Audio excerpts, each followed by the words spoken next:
Hey, Daniel, would you give me a picture that is a little bit Mormon? More Mormon. Make it more. Make it more Mormon. Little bit more. Just a teach more. Yeah, more. I went to the doctor, and actually, this is a true story. Oh, are we live? Yeah. Oh, okay, So we're live. So I went to the doctor, and he's like, Travis, you've gained too much weight. You're fat. And I said, how fat am I? And he goes, you're so fat that if you don't change things, you're going to get heart disease and die. Wow, that's straight to the point. Wow. Yeah, I didn't see that one that's coming. called anti-humor. Yeah. Well, I mean, he's not a comedian. He's a doctor. Didn't Norm Macdonald do Yes. that? He was Norm Macdonald, dude. I love that Yeah, joke. he's like, yeah, it was Norm. Oh my gosh. Anyway, hey, today we're coming at you, and we're pretty excited about what we're going to talk today. We're going to talk about the CES letters. We're talking a little bit about how people feel about the wealth of the church, which I've always been intrigued by because I like that personally. So I don't get that. I think I read some of the things back when what was it, Lorenzo Snow, when they were poor as sin, and I'm like, no, I prefer this.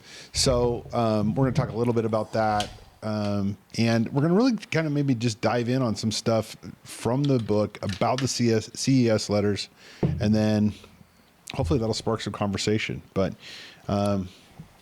let's go. Extra Mo Show. Love it. Daniel, we got any questions to start it off, or are you good? I didn't really think of a question today, but I'll have some. I have a story when we talk about the church wealth later on. Okay. All right. So what are we talking about first? G Unit. Well, we're going to talk about good old Jeremy Reynolds, Okay. The actor? CES letter guy. Oh, never mind. And Jeremy Reynolds, give us a little background on who he is. the guy? What's the actor? Jeremy Rimmel or something? Yeah, that's what I was like. Is that the same name? It's the same name. That's the guy. The that got Hurt in this Locker guy. Yeah, it's he not got- Reynolds. He got ran over by a Reindeer. snowmobile. snowmobile. Or Oh something. yeah, Yeah. snowblower. yeah. Snowmo blower. It's he actually won. worse than a snowmobile. It's like when I was like a snow cat. Yeah, dude. Like He got he jacked almost up. died. Like his lungs collapsed or something Yeah. crazy. It's almost like divine intervention saved him or something. Or he's an Avenger, like the movies. Yeah, but Yeah, but Hawkeye's he's like Hawk. Jeremy Arrows. Rimmel. yeah, but he's like Are you saying Runnels? Yeah, the guy that wrote the CES letter, Jeremy Reynolds. Okay. He says, why would I want my kids chanting, follow the prophet, with such a ridiculous and inconsistent 187-year track record? What credibility do the brethren have?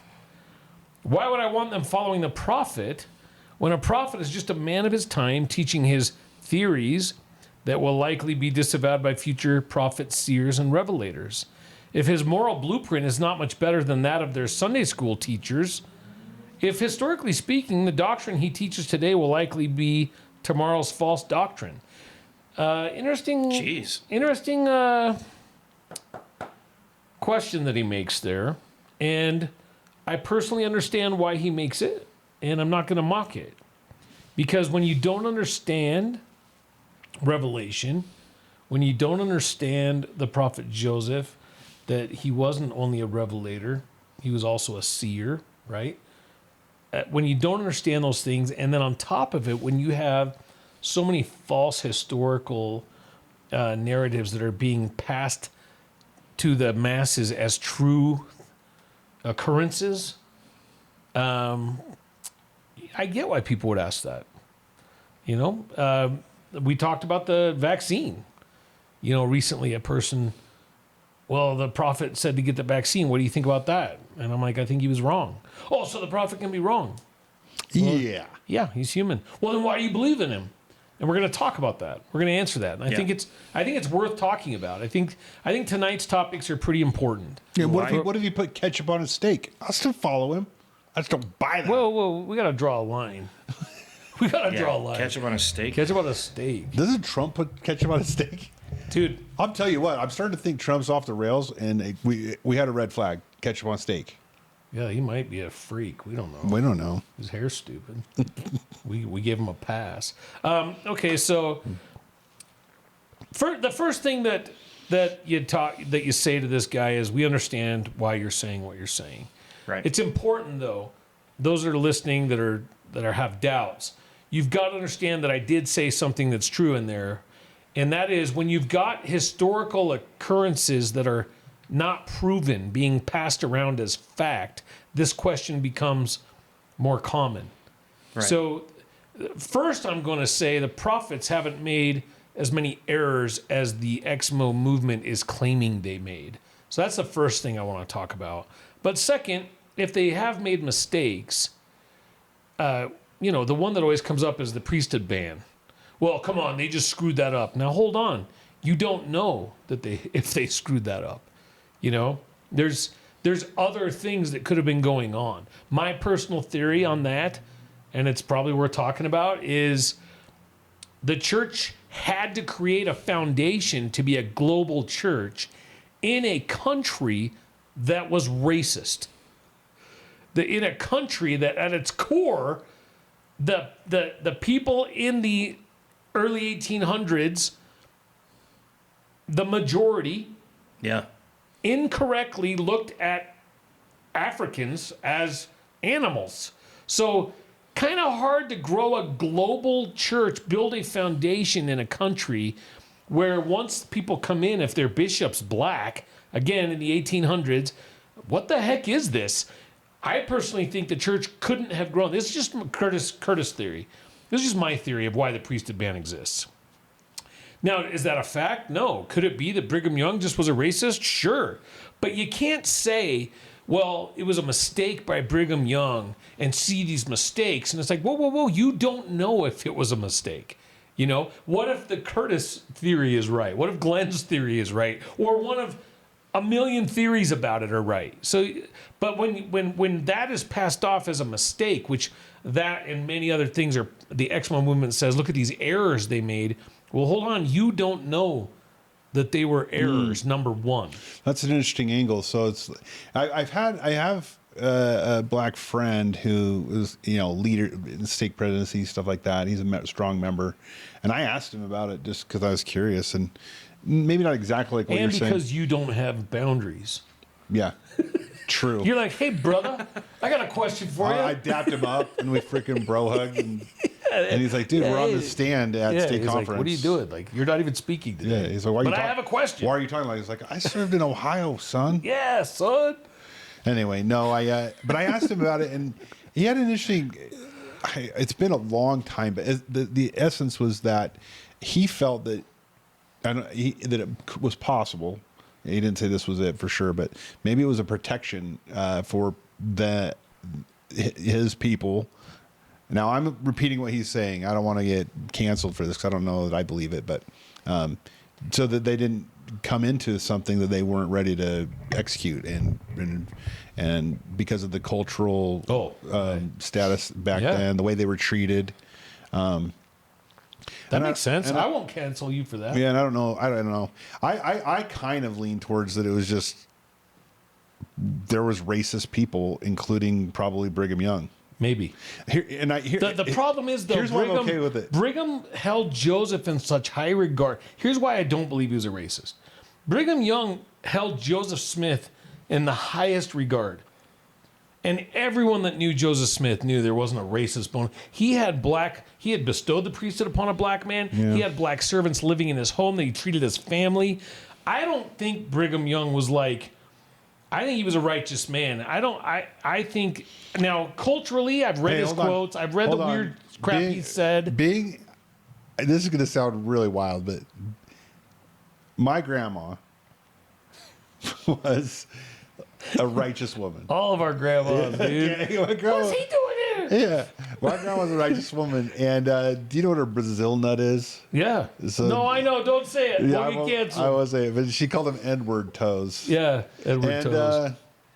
And was probably said many racist things, but also would serve that anybody, including black people.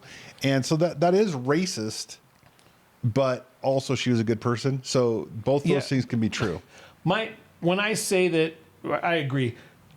I get what you're saying, but I don't even think Brigham Young was that. I think that he was culturally, just like the people of his time, taught that black people en masse, as a general rule, they weren't quite developed. You know, that this was, again, this is the time. This is what That's racist, though. Sure, but no, right? As a person who lived in Georgia and saw racism was hate. I don't like the term racism the way it's used nowadays. Racism, I've seen people brag that they killed someone for being black. That's racism. Someone being taught. I guess there's levels. Someone being taught that another race, I'm not even talking about black, another race is less. And so from the time they're babies, they grow up to think, oh, they just don't know what we do, right? Which obviously we know isn't true, right? But my point is just that Brigham had seen the prophet Joseph, and he was not only his mentor, but like his hero, how he treated black people. I have a hard time thinking that Brigham Young just discounted everything he'd learned from Joseph about black people. Well, leave it in the comments, people. I'd like to hear what you think. Yeah, it's interesting, right? It's very interesting to talk about. I will say Brigham Young was a righteous person. I don't like the depictions of him, especially with that new show out and stuff. Yeah. I think he was a kind person. I did watch that. Well, did you? I did. Yeah, I went did. there and I wanted to see kind of the depiction, so I just binged it. Pretty good this show. Past weekend, and it's like an entertaining show, but yeah, it was hard for me to watch and be like, okay, like it's the whole show's about obviously a sad part of like Mormon history, but the way that they depicted it was very. I just tell people that ask about it, I'm like, that's right. So you freaking watch out. Yeah, good visual. Yeah. The militia's still Don't alive. mess with us anymore. Don't mess with us. We've had enough. Yeah, But I might be in the Mormon Mafia. You don't know. Oh, Yeah. I'm not a Christian? Oh, yeah. What'd you say? But the other thing, going back to like what you're talking about, Glenn, and this argument, right, that the church is evil because they wouldn't, give the priesthood to people that are African American back then or whatever. This is such, to me, someone that loves history, and I'm a big history buff. I love watching documentaries. This is such a shallow argument because it's a really recent example of this, right? When the whole, and I hope this doesn't get us canceled, but the whole LGBTQ movement, right? They, you started having Pride Month in June, and for instance, Target, common store across the country, they were huge on it. And in years past, they were like having tuck swimming suits. Yeah, and the first thing that you would 4 or 5 times trying them on, I was done with it. That Yeah, seems It's like I'm not trying another one of these on again. it's uncomfortable. But no, they would always put their Pride clothes or whatever in the very front of the store, so everyone that walked in would see it, right? And now they're not participating anymore, right? So bad for business.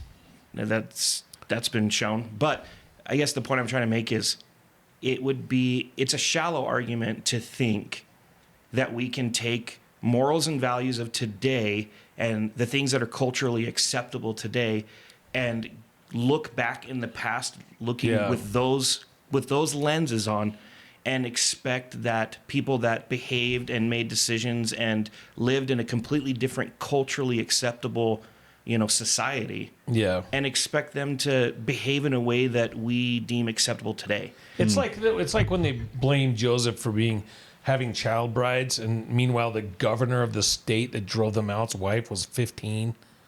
Yeah. It's like historically that typical white not a big privilege, deal, guys. right? I was like, so yeah, you're right. You can't judge history with the lenses of today, for sure. Typical white privilege. That's all I'm saying. That's all you're saying, Dude. You're pushing hard, man. Yeah, you're gonna get us canceled.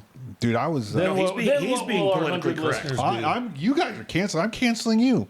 Don't cancel me. We're offsetting it so we don't I'm get the canceled. one- What am I gonna do with all this furniture? Do you guys remember? I found out I was a Mexican for over 20 years.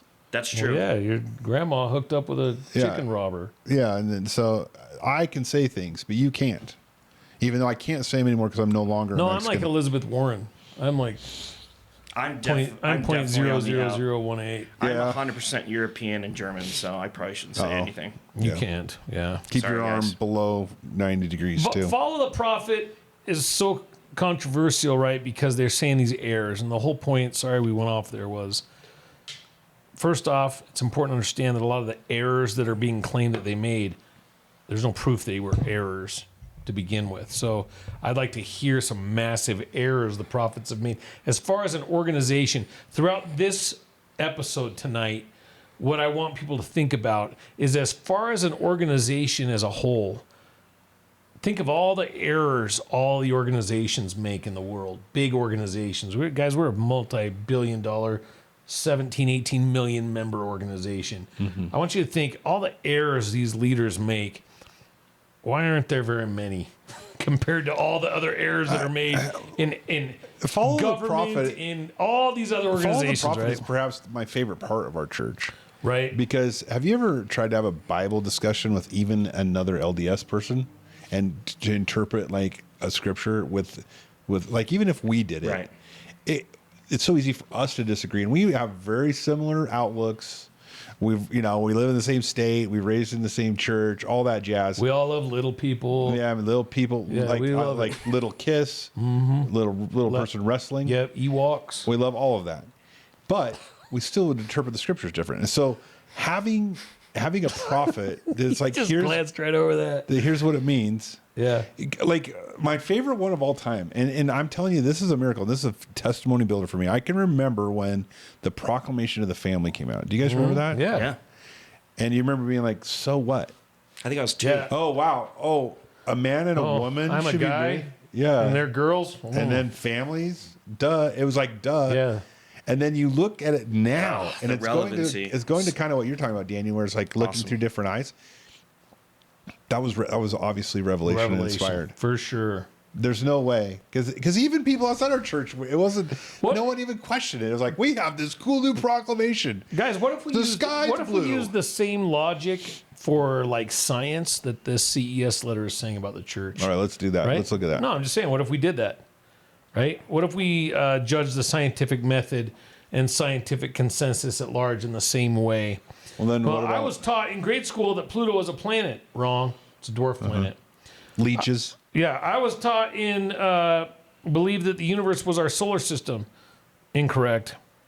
Conventional wisdom used to be that the Earth was the center of the universe. Wrong. The blank slate theory. Incorrect. Static universe proposed by Einstein. Not true. Spontaneous generation by Aristotle. Supplanted by germ theory. Maternal impression. Also wrong. That's why I don't believe in science. Aristotelian physics superseded by Newtonian. Nope, that's not true either, right? So you get to the point where you're like, so I guess now, guys, it's just not good for our family to follow the scientific method. Like, we should just abandon it because some things have been wrong. Yeah, that's true. It's like all of a sudden you're not going to find new cures for medicine or anything else because the scientific method has been wrong a couple times. You're onto something that's really intriguing to me, Glenn, which is why religion is under such a microscope all the time, but science gets this free pass. Yeah. Like Esqueleto. He really pissed me off in Nacho Libre. Yeah, he's like, I believe only believe in science. You're And like, he who hates are orphans. you? He hates orphans. Yeah, he hated orphans. Why have you not been baptized? Yeah. He did get baptized, though. Yeah, he did, Yeah, dude. Jack Black made sure Yeah, of that. he did. Well That was done. An Nacho. amazing baptism. Yeah. Guys, using that logic, like Mr. Why would I want my kids chanting "Follow the Prophet"? Well, why would you want your kids chanting "Use the scientific also, method"? the beat on that song, that's one of my favorite primer songs. It's like, Dun, dun, dun, dun, Yeah. dun, dun, dun, I mean, it's just got that cool little like Jewish like sounding Yeah. little. We should beat all to it. start running in Yeah. circles. Hui, hui, Yeah. hui. We should And then do- plus it's a song where you can go to two different prophets and there's just different verse for you. It's just it's perfect for come follow me, guys. With such a ridiculous and inconsistent 187-year track record, why would you follow that? What credibility do scientists and scholars have? Why would I want them following the scientific consensus when scientists, academics, and scholars are just a product of their time, teaching their theories that will likely be disavowed by future scientists? It's like I know what they're going to say to this argument, right? Well, the prophet's saying that he had revelation. Okay, well, tell me a time when they said, I have a revelation that you can prove as an error. It's That's always true. just about policy. It's always just about administration when they make an error. You know, you can't prove that the priesthood ban wasn't necessary for the kingdom of God to be established. You can't. But so you know, it's like I say. This is kind of blowing my mind on this because I actually have taken the stance kind of in my mind that it was a mistake. But now I'm like, you're right. It's like I don't know why I necessarily think that. Well, and I've told you my belief, right? That I don't think coffee should keep people out of the temple. Like, You're going to hell. I don't agree You with are going everything. to hell. Well, every conference I'm waiting for him to be No. like, coffee's okay, guys. No, you're going to hell. Just stop drinking For those even thinking monsters. that. Then I'm like, oh, God! What?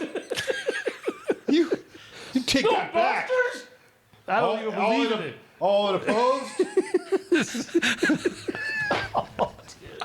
There's a guy that's opposing that? Hey, man. Yeah, he's a We didn't even ask him to do Orm that. Cascade Ward. Some nut job. He's got a monster right now. I'm writing an MES letter. Monster something. So it's like science and academia are meaningful endeavors regardless of what is said. Even the blunders, continuing to use the scientific method is worthwhile as we stumble toward light and truth, right? Critics have a field day with the much-aligned statement from Wilford Woodruff, the Lord will never permit me or any other man who stands as president of the church to lead you astray. Usually the criticism is followed up with, what about statements? You know, like regarding the African priesthood ban or any of those things. I like this. I guess it depends what lead you astray means. I mean, the church keeps improving and heading towards Sure. God. Oh, I love it. You just set this up. Okay, good. And BYU professor Anthony Sweat, Oh, not to be I'm gonna make confused you with the great sweat till R&B you bleed. 90s singer Keith Sweat. Yeah. And Or the CNC Music Factory. I want to love you. Want to make you sweat till you bleed. Okay. My wife and I, he says, have 7 children. Pfft, lightweight for Provo Dude, I'm freaking... BYU. That's lightweight. I know. I'm going to make an announcement later. Why don't you have 17?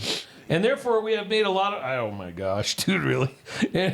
We have made a lot of mistakes, and I'll be the first to admit it, he says, as a parent. If I brought in my 7 children onto this video one by one and lined them up and said, tell all the viewers of this video how many times your mother and father have made mistakes, this video would go on for hours and hours. Oh, mine would Days never... and days. Mine would never... They would never say because I would... Yeah, you're in the back like, I'll beat you. Yeah, you... I'm positive I've had to My repent. parents didn't make mistakes. I've had to learn. I've had to apologize. I've had to grow. However, he says, and I love this, Okay. I'm confident that if we brought those same 7 children and said, did your mom and dad lead your family astray? I'm confident that all 7 of my children would say no. They That is led a us on the right perfect path. analogy. They lead us in the right direction. That is the perfect analogy. It's awesome. It's awesome.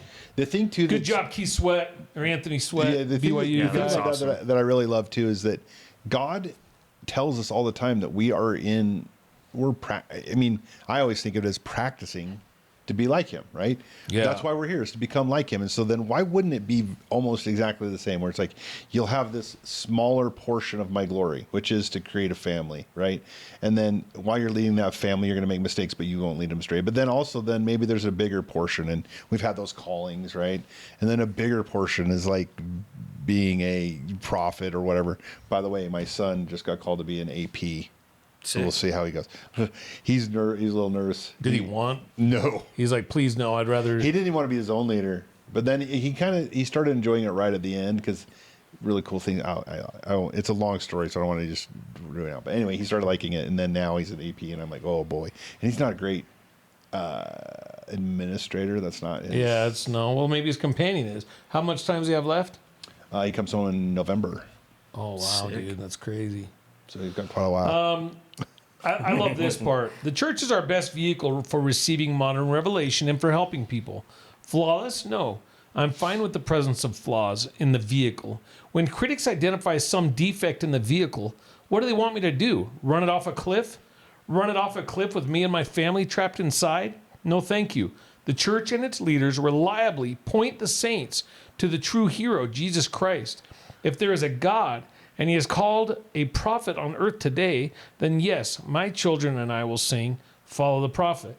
And I just love that. It's like, okay, so the logic that he's talking about is I can personally say, like, my testimony relies on different pillars. I think all of ours do, and we can riff on this for a minute. One, I've had undeniable communication with the Holy Ghost, whatever you want to believe it is. God, the Holy Ghost, Jesus Christ. Correct. Something on the other side of the veil, some supernatural force has communicated with me, accompanied by amazing feelings of peace, love, and joy. That's one, right? Two, my brain adds it all up, and I'm with Joseph Smith on this. Wait, if none of them agree, if the Nicene Creed is one page and it's spawned thousands of Christian churches that can't agree on anything, what the heck, dude? Like, you know, you study all the creeds, right? The Apostles' Creed, the Nicene Creed, the Apollo Creed, and the Apollo, right? You study those things, you're like, okay, hold on, none of this adds up. So I'm with the prophet Joseph. My mind can go, no, seems like there should be some authority, some, you know, guys. If I wasn't LDS, I don't know if other than my feelings that I've had about Jesus being real, I don't know if I could believe Christianity without LDS doctrine. I'm like, so. I will say this. I got one little anecdote. We've had someone, and I love them because they actively will talk to us. They're Protestant, and they're like one of those churches. It's like you come in and you're like Crocs, and you grab some really nice coffee, and you play drums and stuff like that. Sounds awesome. Yeah, it actually sounds rad. But then they talk to us about like our doctrine and stuff. But then I ask a few questions, and like what they believe is literally like what we teach our sunbeams, and that's the end of what they believe. That's it. It's over. And I'm with you. I'm like, I don't know if that would be enough for me. Then what? I think I'd be an agnostic. Yeah. And there's like nothing, which is sad because the answer to then what is nothing. That's it. Now I do believe those people that have that pillar that we all said we've had. Mm-hmm. They've had some feelings. Obviously, they believe in Jesus Christ. Agreed. That's it. So they believe everything that was revealed about Jesus Christ is a couple of stories in the four Gospels. That's it. Yep. And I'm like, guys, like that's literally 1/1,000,000th of Jesus. And when they say, you LDS people, you believe in a different Jesus. So if you believed that I was alive and all you knew about me was 3 weeks of my first grade year, and some other organization was like, no, Glenn's 51 years old. Yeah. He's had this career. He was raised all these kids. He's done all these things. And that person's like, nuh-uh. I have this book. I have this book in first grade. This is it. Yeah. That's all there is to Glenn. It's like to say that just because we believe we know, we have more knowledge, right? So we're going back to these pillars. I mean, I'm trying to stay on topic. One, we've had those experiences. Two, my critical mind, right? My testimony relies on that, and it relies on these spiritual experiences. But the main one is, who am I? And if I'm honest, who would I be if I hadn't been a member of this church? And so I'm like, dude. So those are your basic big three? So if a prophet or two or three or five has said something wrong, but the byproduct, just like that dad who said, did I lead you guys astray though? No. They haven't led us astray. And so these Exmos that get on and go, we've been lied to. No, you haven't been lied to. Yeah. Just 'cause, if someone made some mistake, and this is the stuff we're talking about, right? Is like, no, dude, like if I had said because a prophet made a mistake or said something wrong, and I'll tell you, like I've talked about Brigham Young coming out with that Adam God theory stuff, right? And the brethren are like, you're out of your freaking mind, dude. We're not doing that. Whoa. Okay, a prophet was trying to lead us astray. But it's total proof that the system's set up and works because he couldn't. Because the 12 were like, nope. That's not going in the endowment in the temple, and no, you're not teaching that. And so it's like, actually, guys. I don't even know what that is. I've heard it my whole life, and I've never looked into it. The Adam God theory, it's just some whacked out theory that Brigham had because the term father was used, and Adam's the only father that we know, and he starts going off and I don't know. They say that he wore a lot of hats, and they had like that freaking what's the chemical that they used to make the hats out of that turned people insane? Yeah, mercury. Yeah, so Brigham had a little mercury in the system. I don't know. Poisoning? But the point is, Brigham Young never taught anything that led me astray. Right. He might have believed in the Adam God theory, but the system worked. The prophets, the apostles worked, right? So we talk about that. It hasn't led me astray. It's led me in the right direction. So we talk about that. So as we continue on, the church does not tell the truth. This guy, now remember this guy that we're talking about in this book, he had a faith crisis, and he believed the CES letter. Runland. No, Reynolds is the one that wrote the CES letter. Okay. This guy is the one that wrote this truth letter, the truth, light and truth letter. Okay? He says, I am embarrassed to say this now, but at one point I had so bought into the CES narrative that I said out loud to my wife, do you think the church leaders keep going with the lie because of how much good the church does? Is that how they justify their existence? So this is in his faith crisis. He literally got to that point. And I'll admit, I was asking the same kinds of questions when I was in mine. But he says, once I finished my ignorant skepticism phase, I like how he words that because I was there. Yeah. But I wasn't content with staying there and then starting an Instagram page about my ignorant skepticism phase and diving all in and forsaking everything else. I wanted to know the truth. He said, I started seeing things as they really were. He talks about teaching seminary. When he was called to teach ceremony, he was excited to inoculate his students against the critics' complaints that no one taught me XYZ in church. So this is an important one. So I hope you guys are paying attention to what we're saying. This is important. We'll probably need to make what's it called? A short about this. I did my best to cover polygamy, seer stones, controversial policies, etc. This is after his faith crisis. He's teaching seminary. Over time, I realized something, he says. This is for all you people that say the church hid the truth. They hid these things from us. He says, I realized they needed to hear that God loves them, that they can be forgiven of their sins, that they are a precious son or daughter of God, and that Christ's atonement can enable us to do great things. In other words, they needed to hear everything the Church of Jesus Christ of Latter-day Saints emphasizes. So why would the church emphasize this stuff that causes doubt, confusion, that people can't understand, right? When the things that we need to hear are the things they emphasize, right? Right. So he says, I need to regularly hear the importance of daily scripture study, prayer, church attendance, repentance, faith, temple worship, family history, blah, blah, blah, blah, blah. I realize that the church and its leaders are likely not overtly hiding anything. Instead, they're choosing to do what matters, to focus on what I would be focused on if I were in their shoes and running a global church. Now, the idea came to me, guys. How cool is it?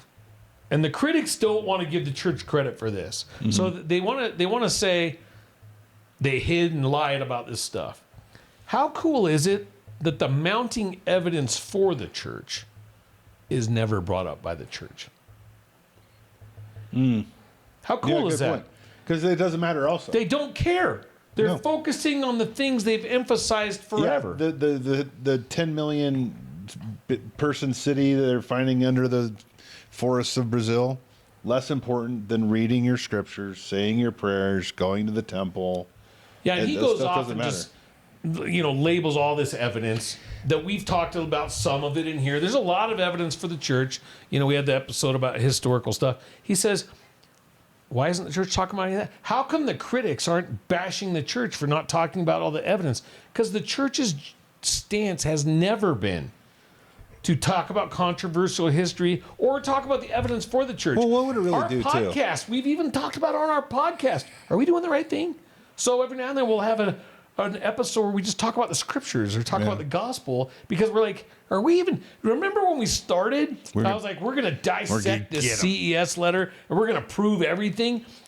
The church could do that. Yeah. And my point is, the critics aren't giving the church credit for not doing that, but man, they'll rip on them for not bringing up some story from the Partridge Sisters' dad 20 years later, how he remembered it. Something else came up to me, right? They love talking about that manipulative Joseph Smith telling the one girl, if you marry me, you'll have crowns of glory on your head and your dad and your whole family. And if you don't, condemnation. And they talk about this and can you believe he did that? Can you believe he did that?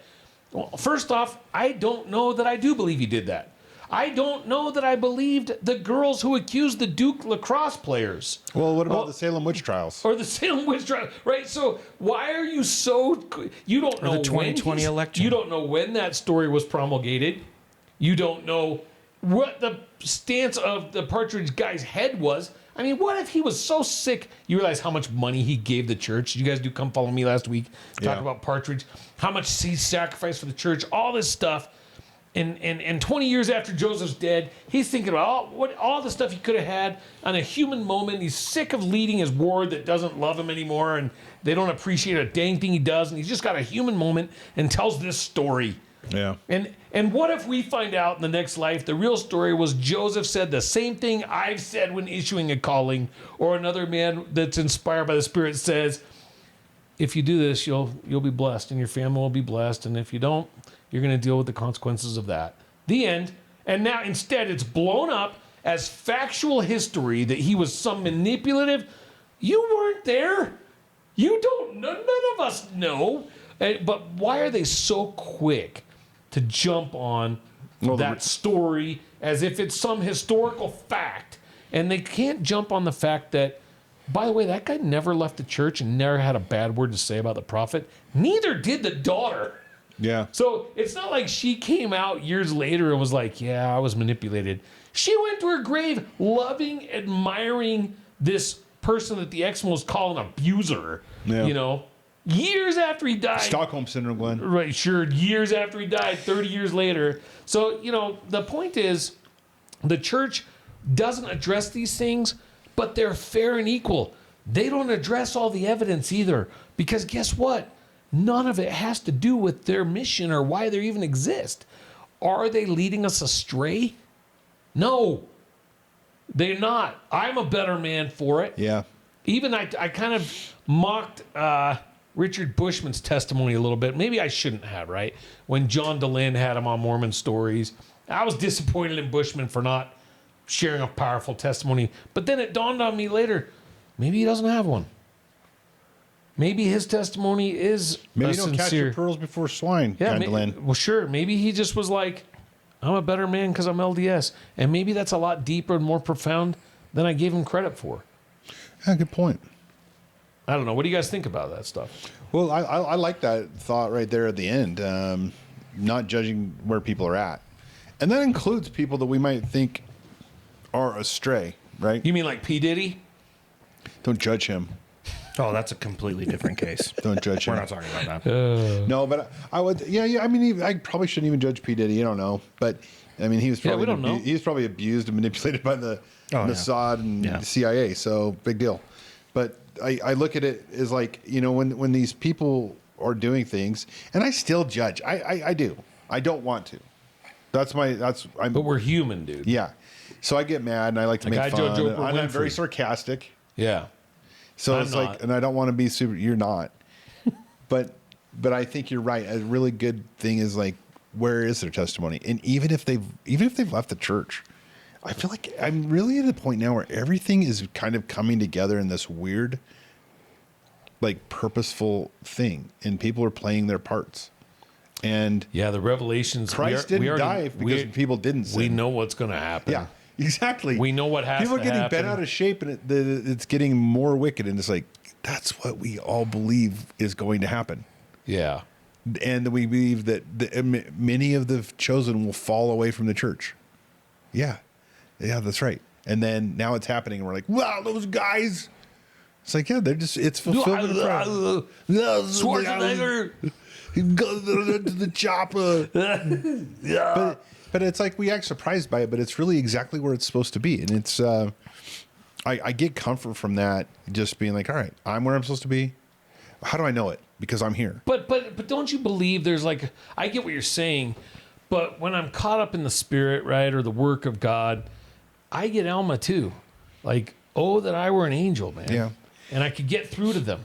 And that's why this whole thing exists right here. We just want to get through to someone. Yeah. Like, guys, I understand how you can be deceived. When I say it, Glenn, I think part of you is hearing me say that so they should stay there. That's not it. Oh, no, yeah. I get it. It's where everyone's where they should be, because maybe, let's use us. We're doing this podcast, and then that's going to reach somebody. And that if they weren't at this level of I'm questioning things, then they wouldn't even be listening to this. And then, you know what I mean? It all comes together like the really cool thing, like a ball that's on its way down when you're bouncing it.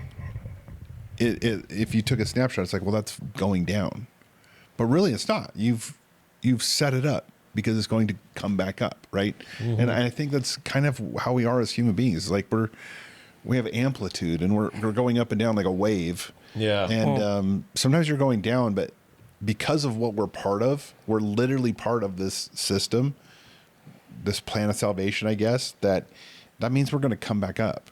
I mean, it really will. Now, sometimes people that tragically, you know, they end their life when they're on their way down. And I'm not judging. I'm just saying that I truly believe that would have come back up, right? And I'm definitely not judging. And it will. Yeah. I believe it will even later. Even later it will. Yeah, even later. Christ died so that infinite atonement. Yeah, it goes beyond that. Yeah, I like that. So I'm really comfortable. I really feel, and even with the political landscape of things and the state of the world, that's just gone off the rails. It's literally where it's supposed to be when you read the Revelations. Yeah. Well, and it's just like the way I think about it is like Heavenly Father's playing like 5D chess, 10D chess, 1 billion D chess, right? That he's actively involved in everybody's lives. He's actively, you know, influencing, providing opportunities, you know, wishing for our best well-being, etc. Right? But he also is a father that understands that we have to learn, and that there's going to be low points for a reason, so that we can grow and progress and all that kind of stuff, right?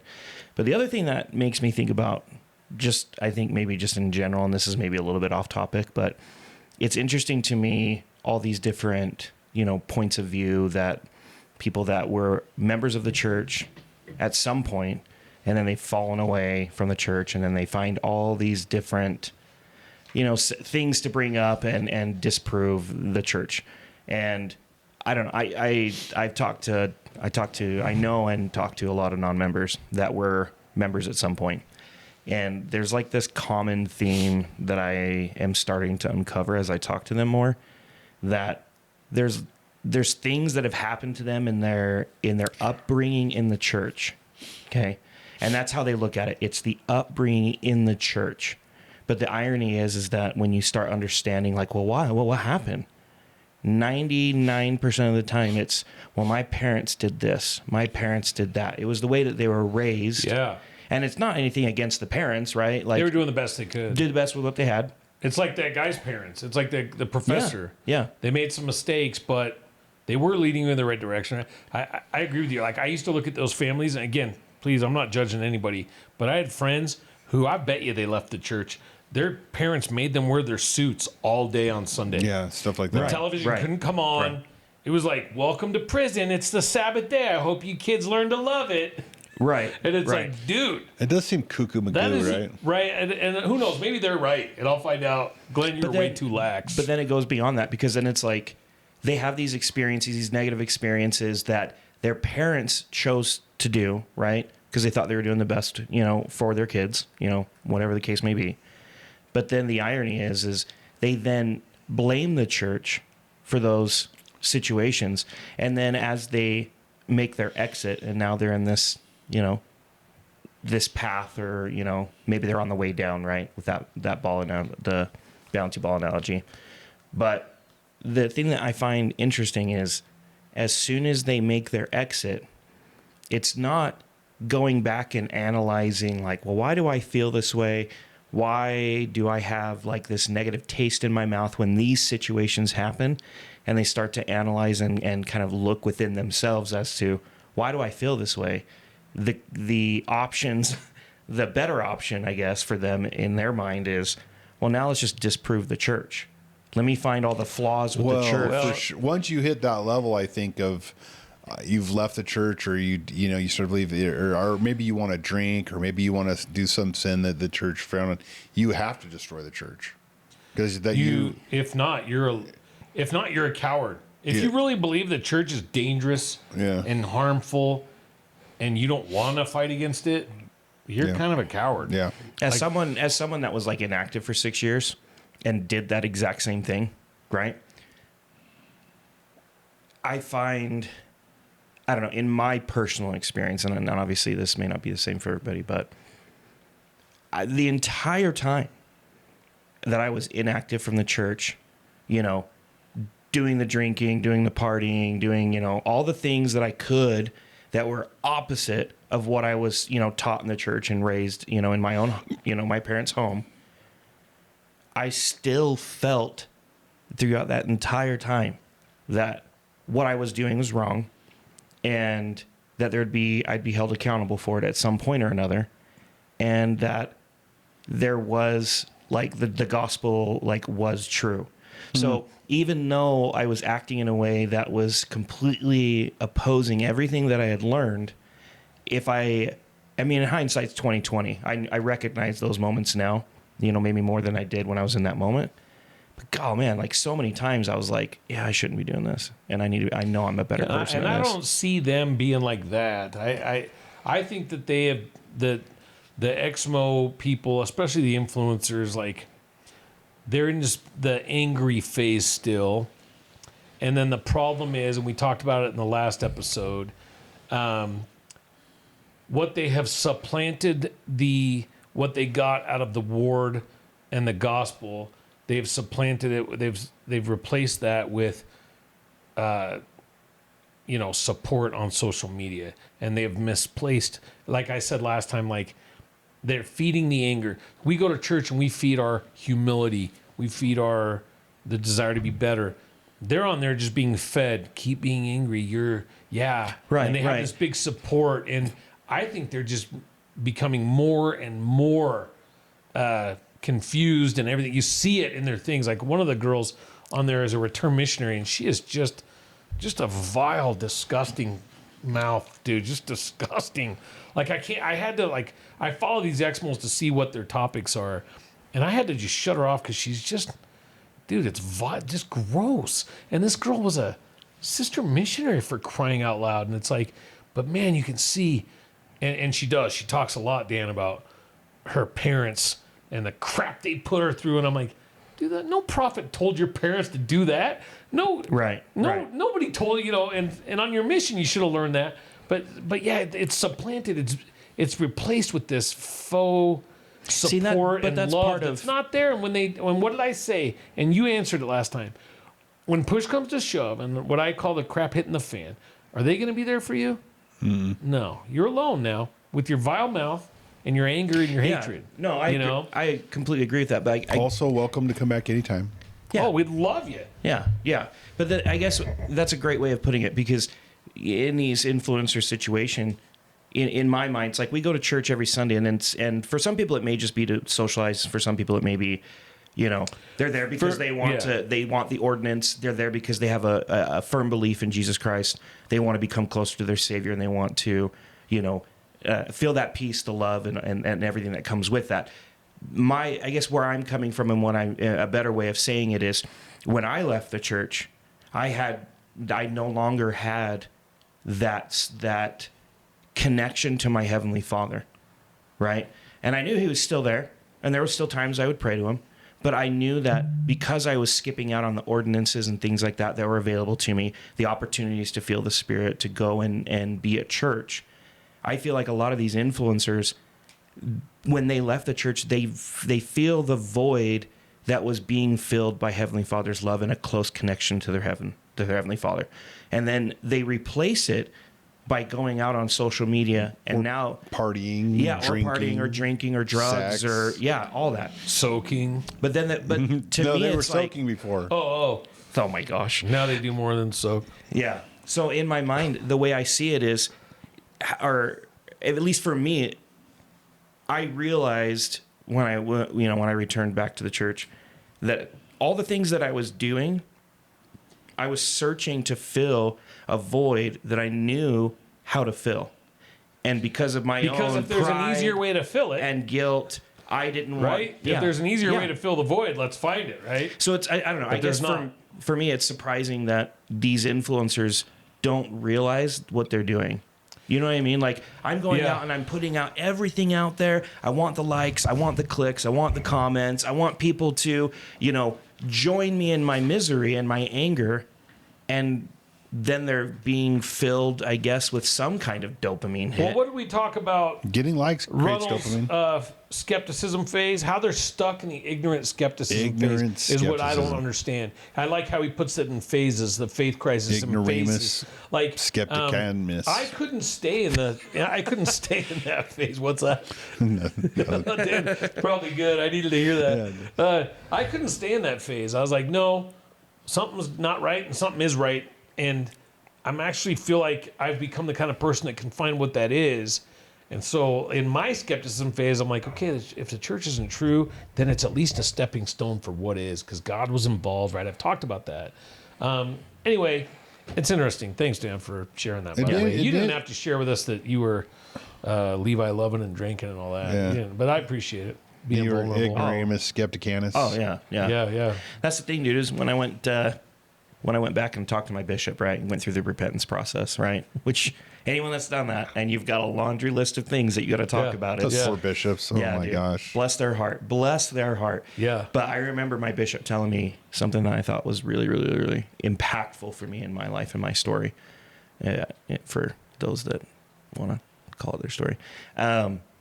I remember when my bishop told me, because I was complaining to him when I was meeting with him, that I would sit in elders quorum and the elders would be like, back on my mission, I did this, this, this, and this, and like saved this family, and I baptized these people, and I had all these amazing experiences. And I'm like, yeah, like while you were doing that, I was like, partying with my friends and stuff, right? And I remember I tell my bishop, I'm like, dude, I don't have anything impactful or important to say in elders quorum. And I was like, and it bothers me that I don't. And he was like, no, dude, you do. He's like, you have lots that you could share. He's like, you have a perspective that a lot of people don't have. And he's like, so hiding behind your past, it takes away from other people's opportunities to learn from the lessons that you've learned from. And so he always encouraged me to share, my past and my stories and the things that I experienced as an inactive member and as an active member. And as time goes on, I have a lot more, to share on the active side than the non-active. Sure. But Well, and can I take that a step further, Dan? Like, not only don't hide from your past, don't hide from your present. Like, I believe that because our culture is what it is, and Sundays are sacred, so I don't want to hear all the brethren coming in telling about their sins.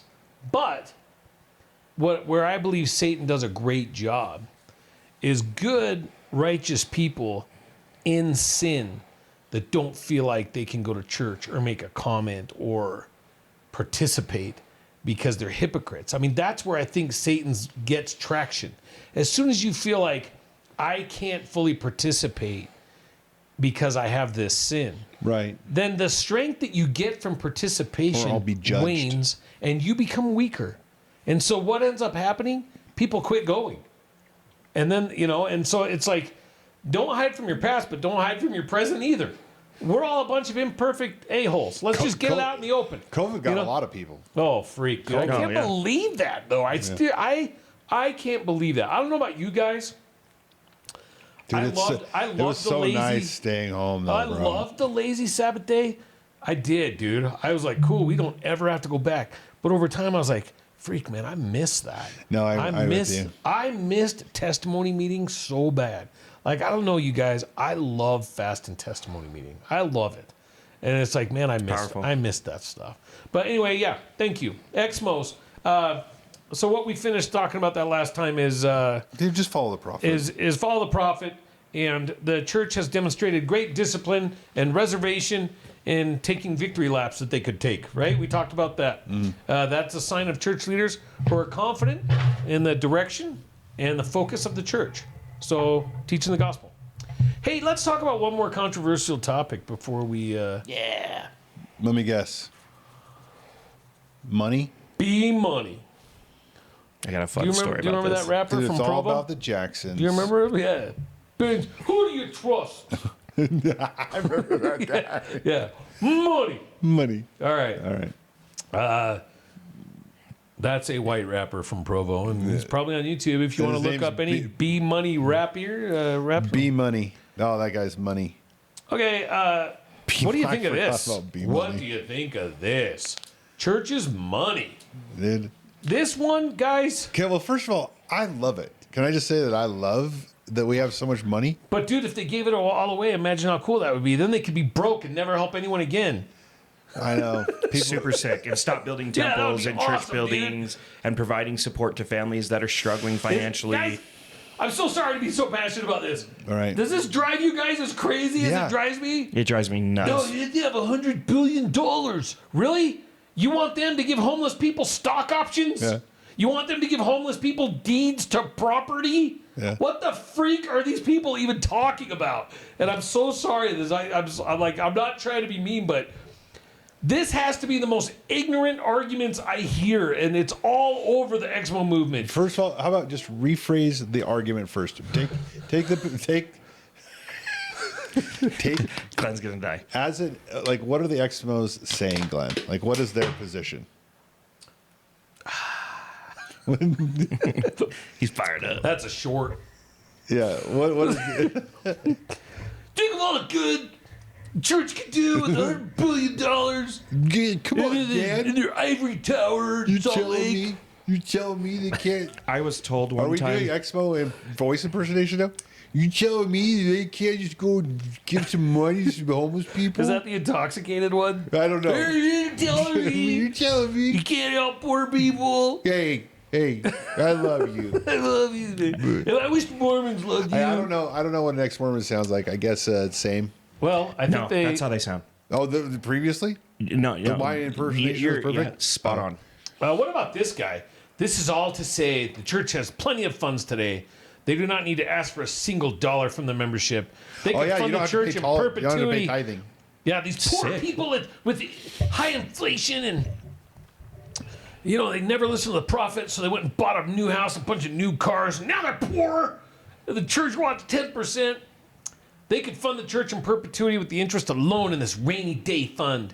Then the church also has many more funds available to them and for-profit businesses they run. If there is ever a day when the church doesn't need the constant income from tithing funds, that is today. That answers your questions. What do the Expos sound That like? sounds just like them. I've heard them And if talking. you're that one that was a sister missionary, you're like, Come on, man. effing effers. Come on, man. They say that stuff I'm in all my the time. underwear, effing effers. You know what? My all-time favorite thing that someone told me about this? about money in the church. Yeah. That I bet you that the First Presidency has their own boat in Lake Powell. That's what I was told. Like their own houseboat. Can you imagine? Yeah. All of a sudden he's like, they're all in wheelchairs. That's what they would do with $100 billion. Not to mention, Pal. I know Dr. Nelson was one of the most successful heart surgeons in the history of the world, but he couldn't get a houseboat share on Lake Powell until he ran. What the? That's amazing. They don't understand what 100 billion is like. You like drain Lake Powell. Guys, I've had feelings about this before. If we're going to be honest. Okay, if I'm going to be. Okay. Okay. That's I'm good. going to be honest. Yes, I drink too much energy drinks. Okay, but the second thing I'm going to be honest about. First. Second. Second. When I saw Main Street Plaza and the City Creek and all that stuff, Did it bug you? it bugged me. It doesn't anymore. I've done my research. Oh, so that's when you would jog like, come on, man. Come on, man. What are you doing? See, that stuff never bothered I wondered me. why you were talking like that. Oh, well, they built the coolest mall in America during COVID. I was like, what are you guys doing? Like, again, it's and Main Street They had Plaza, right? I just remember them doing it all, and I'm like, this is a little much. And I'm corrected now. I've done the research now, which no one likes to do. They just like to get mad and No, I don't like doing They research. like talk about, yeah. Come on, man. You can help the poor people, man. Come on. Anyway, so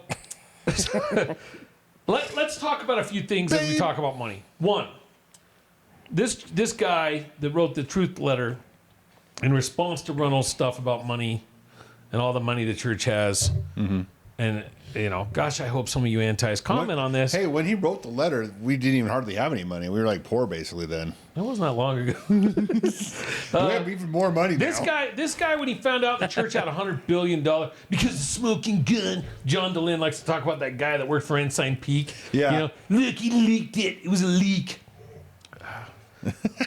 John DeLynn, I'd like you to leak what you make off your freaking podcast. Anyway, then I learned more, this guy says. The church has been near bankruptcy about every 20 to 30 years ever since it, between 1830 and the 1960s. Yep. So let's start there. Dang. Yep. So if you're a guy who's near bankruptcy every few years, you start learning some financial lessons. Heaven forbid the church did that too, right? The saints, led by Joseph Smith, poured out of their homes in Missouri, suffering significant losses. They built up Nauvoo to settle on nearly uninhabitable land in the Rocky Mountains. The saints faced continued pressure from the United States government. The church has endured every financial crash, depression, and major economic downturn in the last 200 years, while still providing essential religious services and growing internationally. Where were the critics when the saints lost their homes and land in Missouri? Where were the sympathetic detractors when members of the church had to sell their homes and land at huge losses in Ohio? Did the critics cheer on the Latter-day Saints when they were on the brink of financial failure? Did the critics cut the saints some slack because of the dire economic situation during the majority of the church's history? No, right? Reeling from the Great Depression, the church was very cautious about its use of tithing funds of the members of the church. Everything saved was kept in cash. It all came to a head in 1963 when an initiative to build facilities around the world in the late 1950s forced the church to spend all of its reserves. The church was $236 million in debt by 1963. Let me ask one simple question. That's to a good the amount haters. of money in the 60s. Dude, right? Dude. Let me ask a simple question. All right. Could the church do more humanitarian stuff when they were $263 million in debt or today? Well, it's a good question. This is a pretty complicated math question. Today? Hey, argument over. Good job, Done. Travis. Why don't you guys stop it now? Stop it. Yeah, but they bought Coke, Glenn, and Coke has caffeine in it. Yeah. And they say don't drink caffeine, but then they bought stock in it. So N. Eldon Tanner was a sharp What about that? was a sharp businessman. He's the one that introduced policies and procedures in the church at the time to put us on better financial footing. That included using sophisticated wealth management techniques used by other institutions, and it worked. The church paid its debts in a few years, started getting into the black. Only in the last 2 or 3 decades has the church gone from stable to incredibly successful. So we're talking about a couple of decades, okay? Here's what I want the critics to discuss. Is the church's turnaround of their finances miraculous? Wonderful? Is it even good? I'm going to say it's, yes, miraculous, but also that it's kind of like simple. They just followed the thing they kind of said, like, don't go in debt. Yeah. And Eldon Tanner came in and cleaned It's really that found in the parable of the talents. Sure. Can the church, and the real question for these people that want to do so much good, by the way, man, you want transparency? You want this? Hey, for all the Exmos that get on a rip on the church's money, I think that what you're asking is something you should do. Put how much money you donate to people that are less fortunate and put your income. Let's all be transparent about it.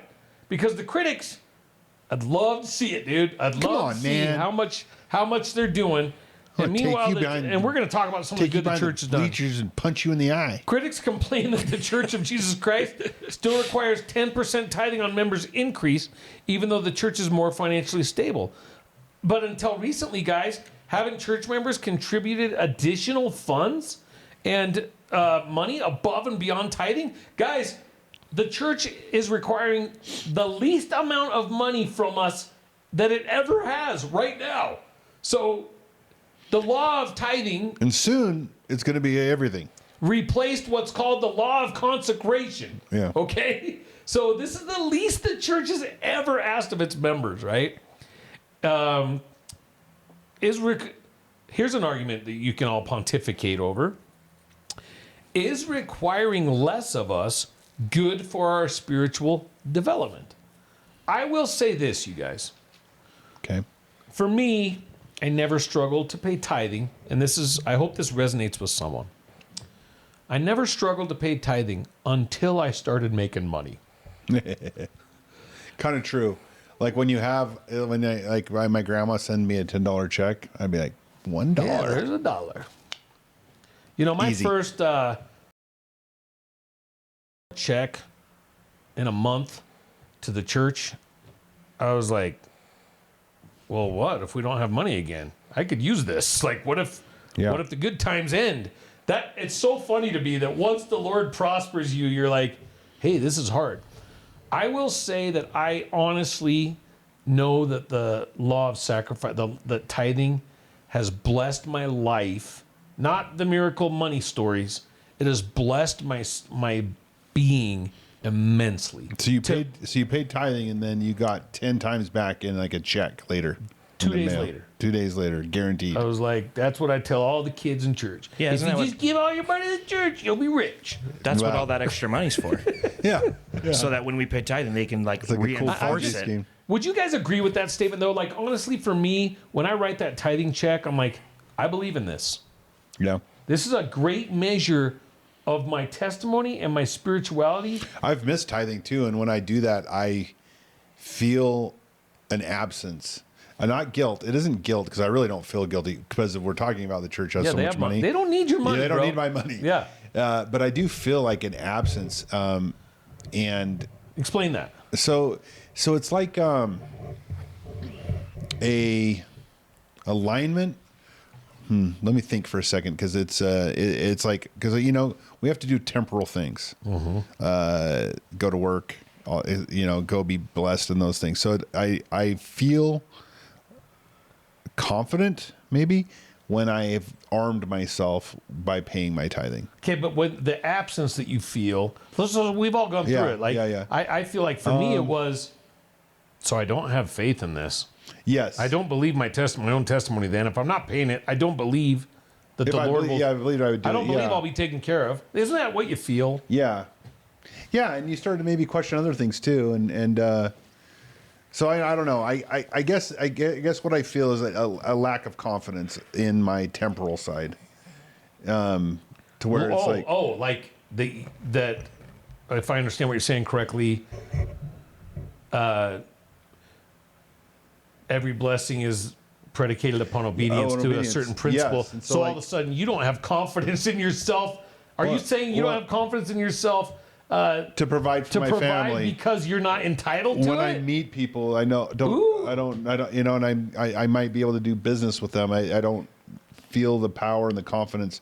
I coach businesses, and so a lot of the things we coach is on like things to say and different sales techniques and all these different things. But the number one thing we talk about is like having conviction beats all of it.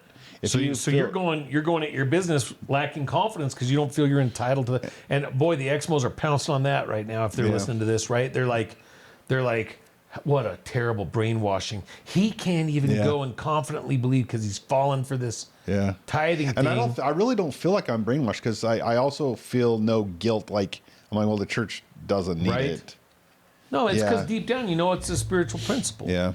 Guys, who was it that said if your religion's not a high demand religion, there's your proof it's not true. Yeah. If God's not asking for everything, what kind of God do you worship? Have you ever listened to Steven Crowder? Yeah. His buddy. The Louder with Crowder guy. Yeah. His buddy that's on there is like a Protestant kind of Christian guy, and he has his own show and talks about Christianity and stuff. Him and this Orthodox, it's not Catholic, but it's like they still do Catholic things. I don't quite understand. He's an Orthodox church member. They were even talking about that. How it's like, if you're not expected to do things, then it's not the true church. They were kind of arguing the difference between Protestant and Orthodox. Yeah, you want to worship a God that doesn't ask you to do anything? And he says, and so it's like, I think that's, it sounds really smart when you hear like the John Delans of the world start saying, well, that's a high demand. It's not mentally healthy. It's not mentally healthy. How dare they demand And that? they take your money? Yeah, but even look at like a sport. I mean, look at anything. They demand a lot from you. That's why it's good for you. Yeah, that's why I you have like yeah. a job and an employer. Yeah. I will say that I can share a testimony that I believe the law of tithing has made me a better man, for no question, and it's helped me be a better Latter-day Saint. And I can't fully explain it other than, hey, here's a measure of my conviction. Am I willing to funny, stroke 'cause, this like- check? Okay, that's really on point with what I was saying. A measure of my conviction, and so maybe I feel a lack of conviction, and it isn't just around tithing. It's around every aspect of It's my life. everything. If you can't give 10% of money that's not even yours, Mm-hmm. and this is what people don't understand, guys. If you're a real saint, your money's not yours. Yeah, It's the Lord's. Anyone who goes to the temple knows what I'm talking you're about. a steward. Yeah, that's true. You're just a steward of this money. So if you can't even, I'll tell you, if the church had $50 trillion, I would still pay tithing. I would pay it for me. Well, and that's my the thing is, family. like, for me, it's never I been. paid in chickens. I just take chickens to the bishop, and he's like, Yeah, but the and mangy ones. He's like, stop doing this. You talking about those? I'm like, take these chickens. Would you at least take the good chicken? Yeah. And he's like, bro, we live in a modern civilization in Lehigh. Quit bringing chickens to my house. Yeah. What is this? Yeah. What Can is you this just write sack a of check? flour, Travis? Yeah. I volunteer to like weed the Think of that garden. sucky calling. Bishop Storehouse Quartermaster. Oh Brother Jones? No! Please All I don't make me do have is my good rope. This is the best Will you rope. cut a foot and a half off of it? Okay. Foot and a half. Oh my gosh. No, that's funny because, like, for me, I've never. That's true, quartermaster. Yeah, dude, That's a that job calling that sucks. He sucked. stocks everything. And everyone's like, hey, did you take that extra bag of flour? Because we don't see it in here. No, looking no, pretty dude, I put heavy. it under there. You're looking pretty heavy, I put it under the quartermaster. hay. Quartermaster Curtis. Yeah, Quartermaster Curtis looking He's like- large. Gosh. God. Anyway, you were saying. No, I was just saying that it's funny because, like, I've never, when it's come to tithing, and I mean, I've been. There's times where I've been like amazing at timing, and other times where I'm like, oh man, I need to be better about making sure I'm paying it. But the interesting thing for me is it's like I say, I understand where you guys are coming from, and the higher law and law of consecration. But for me, it's I've always looked at it as a form of me being a Christ-like person in generosity. Like I paid tithing to the church. I know they have all the money in the world, but to me, what it makes me feel is I've given this money to someone else that needs it more.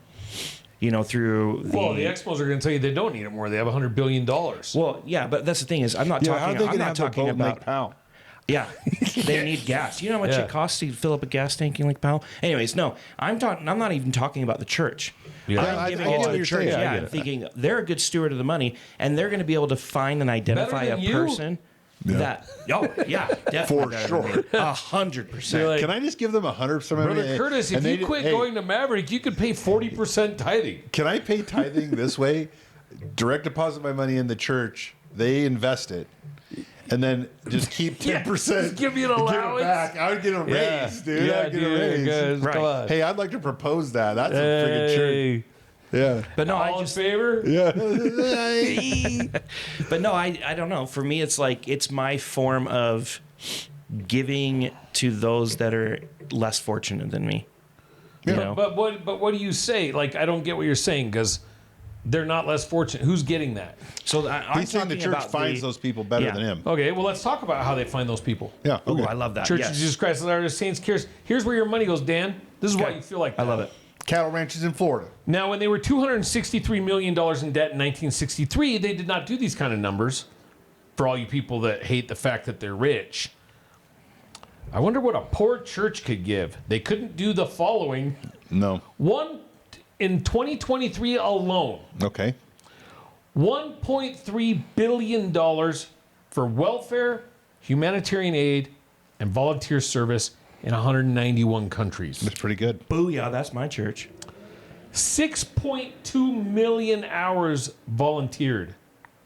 That's my church. 11,368 welfare and self-reliance missionaries, 4,119 humanitarian projects, 206 clean water, hygiene, and sanitation projects, 530 education projects, 415 emergency relief projects, 5,538 job placements through employment services, 601 healthcare projects, 530 food security projects, 374 housing projects, 374 in 1 year, dude. 2,926 addiction recovery support and therapeutic groups that met weekly. Those guys did it themselves. They don't deserve that. 14,643 self-reliance groups. Guys, like, it's embarrassing that you're ripping on the church's money. It's embarrassing. 6.2 million volunteer hours in 1 year. So guess how many years that is? Well, 1 million seconds is 11 days. Okay. Okay. Yes. So 700 years. You were right on track. 1 billion seconds is 32 years. Yeah. And for all you people that want to know about government spending, 1 trillion seconds, you know how long it would take you to count to a trillion? 32,000 years. Nice. Let's print that tomorrow and wonder why groceries cost so much. It's Trump's fault. I could do it in 31,000 years. That's legit. That's my church, dude. Guys, like, I venture to say that the church did more compared to the federal government. Oh, yeah. With their trillions of dollars they printed, the church did more to help the needy. Dude, that's what gives me a good feeling. Definitely, like, per member. Robert. Proving that the government could just tax us all 10% and only a third of us would actually pay it, and they'd still be able to do everything they need to do. The church is great, guys, with their money. Then it talks about, like, this is interesting. It talks about how members of the church are financially compared to non-members. Pretty cool. Uh-oh. I won't get into it all. You can read it. How naive would I have to be to think that everything good in my life has nothing to do with the gospel of Jesus Christ, he says.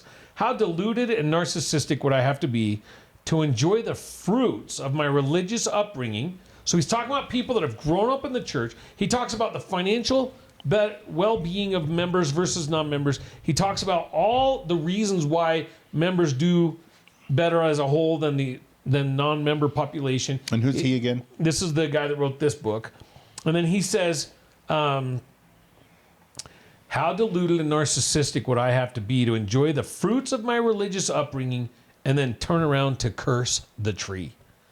And that's, as far as like talking about this tonight, that's where I kind of like to be like, that's the part that I want you to think about. I testified that the church in my life has turned me into somebody that I know I would not be without being a member of the church. I know. Amen. And what I'm saying, guys, and like I said, I'll always be honest and vulnerable on here. I know myself, and I'm not a great guy. The reasons why people think I'm a great guy is because I'm a member of the Church of Jesus Christ of Latter-day Saints. If I didn't have my spiritual knowledge and the things that the Spirit has taught me and what I've become as a member of the Church of Jesus Christ, I would not like me. I would not be a good person, period. And I know that everybody's not like that. Like, there's just good people. Gosh, there's great people that are Exmos. Tag. That have not Exmo. No, not Tag, but a good person. Tag's great, right? There's great people that don't believe in the church. They're better people than me. But what I'm saying is, like, a huge part of my testimony is, why would I care so much about the guy 3 houses down if I wasn't a member, if I didn't worship with him, if I didn't feel that? The answer is I wouldn't, because I'm not a great dude. The natural man. Yeah, you don't want to hang out with those guys. Well, I wouldn't. Naturally. I'd be like, I don't give a crap about that weirdo. But instead, I love him, and I want to go help him with his yard and his family. I pray for him, right? That comes as a being a member of the church.